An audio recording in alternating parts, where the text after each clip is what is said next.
Marchetti, and I am the one of two sisters of the victim. Can you spell your last name for Ms. Nelson, please? Marchetti, Marchetti.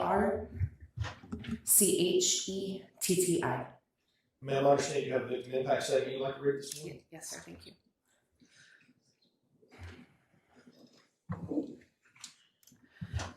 Jonathan Randall Koleski was better known in this community as a deputy sheriff of the County Cobb Sheriff's Department, as well as a veteran of the United States Army. And he was so much more than that. He was a complex person with a life ahead of him, and a lot of people who cared for him, people that he made an impact on their lives. To me, he was John. He was the protective big brother who taught me how to ride a bike. He was that kid in the neighborhood who rounded up all the other kids on the street so they could make friends with each other and play sports. He was brilliant too. He had that sharp, quick wit about him that made him one of the funniest people I've ever known. Even when he was off duty, he served his community. There's stories others have shared with me of him helping complete strangers that were in need.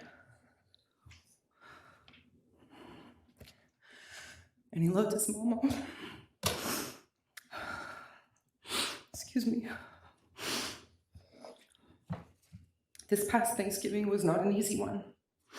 I feel like I could hear him pointing out all his favorite dishes that he loved just the way his mama would make them. But he wasn't there. He was humble, he was grateful, he was generous, and he was proud to serve his community. It's for all these reasons that I am heartbroken.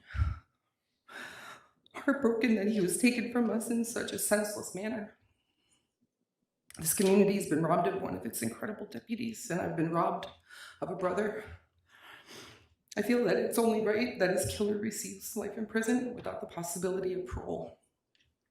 And I have faith in the justice system that this will be served so that the first steps can be taken in healing the broken heart of this community and of John's family and loved ones.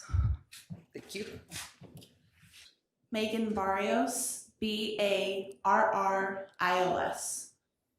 Ma'am, I understand you also have a victim impact statement? Yes, sir. Dear Judge, my name is Megan Barrios. Feels like I've wrote this letter 1,000 times, waiting for months to address the court on behalf of my brother, Jonathan Koleski, or as many know him by, John. I'm supposed to explain to you how this has affected me, how it's impacted my life. In all honesty, I don't think it's possible. Everything I write doesn't seem enough. I shouldn't have to write something like this. How do I describe how much my brother meant to me, his mom, my entire family, and his wife? How do I get you to understand the pain and constant lump in my throat feeling? But I'll give it my best shot. On September 8th, 2022 at 7:45 p.m., I was at Home Goods with my husband and 2 children doing some early Christmas shopping. Upon leaving the store, I had some random chest pains I couldn't quite put my finger on where they were from because they were so out of the blue. Later that evening, around 2:30 in the morning, I'd be woken up by the most unimaginable, gut-wrenching phone call from my sister, Melissa, with a shaky voice that verbatim said, "I'm so sorry. John is not with us anymore." Sorry, I can't see. I remember falling to the floor, unable to catch my breath. My husband, still confused to what's going on, trying to console me. He asked what happened. I screamed, my brother's gone." That night, my life changed forever.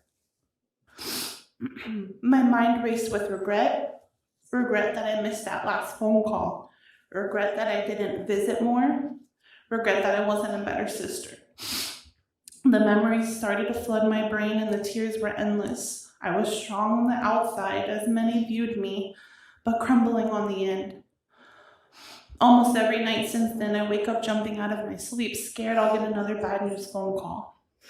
My heart races anytime I hear the phone ring. Gathering photos, military information, and writing a eulogy and funeral speech while I'm still trying to grieve was paralyzing.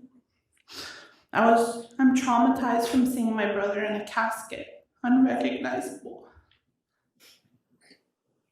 I've seen movies where there are funerals for veterans where they play taps, or 21 gun salute, but living it is a different reality, especially when it's your own brother. I can't get the end of watch radio call out of my head that was played on the loudspeaker, or the sight of my mother sobbing while she hugged the folded American flag. I will never hear his laugh or see his funny two-step dance that he did in the most random moments. I'll never get to hug him. I'll never get another birthday call or text either. The ability to see or speak to him has been taken from me, taken from everyone in this courtroom who knew and loved him. My grief has come in stages, shocked, to furious, to devastated, to shattered, to strength and determination. I'm determined to carry on his legacy and his pay it forward mentality. Growing up, my brother was my hero. John was the oldest of 5 children. He protected all of us. He even joined the army and protected his country. That's just what he was, a protector. He faced some hard times overseas, but he always promised he would come back home, and he did. Coming home from his last tour, I knew I could finally relax my worries. He was home, he was safe. He put his talent and good heart to good use and became a police officer, when in reality, years later, he'd be taken from me by a civilian in which he would have laid down his life for, and consequently did. You see, my brother, he fought for the very freedom that the defendant decided to forfeit the moment he cowardly decided to end 2 lives. And not just any 2 lives, but 2 police officers. I've always wondered what the defendant's thoughts were in the moment he realized what he had done. And I can only imagine it was along the lines of, and excuse my language, Judge, oh, I fucked up. Because you see, nobody praised the defendant when the news hit. Nobody decided it was doomsday and it was time to react with him. In fact, the opposite occurred and thousands joined together. The community grew closer and the outpouring of love was beyond comforting. I've always had my utmost respect for law enforcement, but after witnessing and being part of the day my brother was laid to rest, with the hundreds of first responders, friends and families, and civilians, the defendant didn't break a community, rather he made it stronger. I say all this not to praise him, but to inform him that you didn't break anyone but yourself. I can't sit here and say I'm mad at the defendant. Disappointed, yes, but I won't live a life where I resent anyone, much less give him that satisfaction. I won't allow the defendant's actions to change who I am as a person. My brother lived a life of honor, and he was a great person with an even better heart. He did the right thing when nobody was looking. He was one of the good ones. A death sentence for the defendant will not bring back my brother. It will inflict more pain on more people as another life will be lost. Quite frankly, that would be the easy way out. Serving a life sentence without the possibility of parole confirms the defendant will be consumed with their thoughts and hopefully regrets. Above all else, the defendant will now have an immense amount of time while he looks at the same 4 walls to self-reflect and possibly grow a heart. And if the defendant does anything before leaving this earth, I pray that it's put to good use. I don't forgive the defendant, and I can't say I ever will. And that will be something that God and I will discuss one day. But the defendant doesn't need my forgiveness. There is someone high above in the clouds looking down at him that will choose that fate. I hope that every time he hears the cell door close and lock behind him and the sounds echo off the shoebox size of a cell he's in, he's reminded of John and Marshall and the freedom that he will never get back. As the state would say, after closing arguments, the state rests. The baby sister to Jonathan Gillespie, Megan Barrios, now rests, knowing justice will be served today. Thank you. Teresa, I hope you got it. I do. You want to introduce yourself to the court? My name is Kim McCoy. I'm the director of the Victim Witness Unit for the Cobb Judicial Circuit. Do you have a victim impact statement from Mrs. Jody Irvin? I do. Would you please read that in the record for me? Thank you. There's no way to put into words the impact that this crime has had on my life and my family. Marshall and I started dating at 17 years old. We have grown up together. Everything we've ever created or accomplished has been done together. He was my home, my safe place. I don't have that now. My kids had a father who never missed a holiday, never missed a school event, never missed a sport. Now they don't have a dad at all.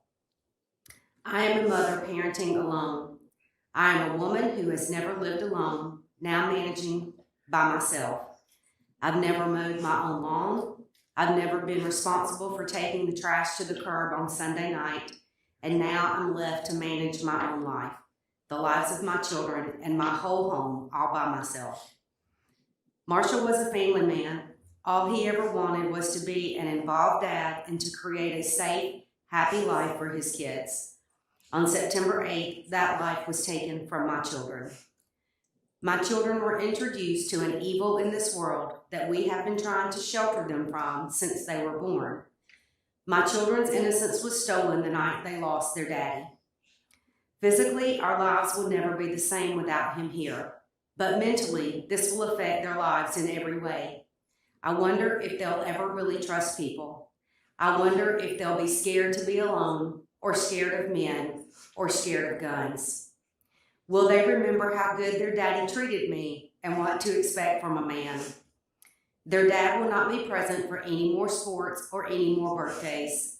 He will not be there for their graduations or to walk them down the aisle. Children need and deserve guidance from two parents. Now they are left with just me, doing the best I can by myself. In addition to all of the physical, emotional changes in our lives, Marshall was the main income in our family. So financially, our lives have changed as well. Just another obstacle I am now managing on my own. I understand that Christopher Golden has also lost his own father. I hope if he has 1 ounce of empathy that it will be used up thinking about what he has taken from my children. I hope if he is able to feel guilt that it consumes him until the day he dies, because he is a destroyer of lives. He deserves all the misery God will allow him until his very last breath.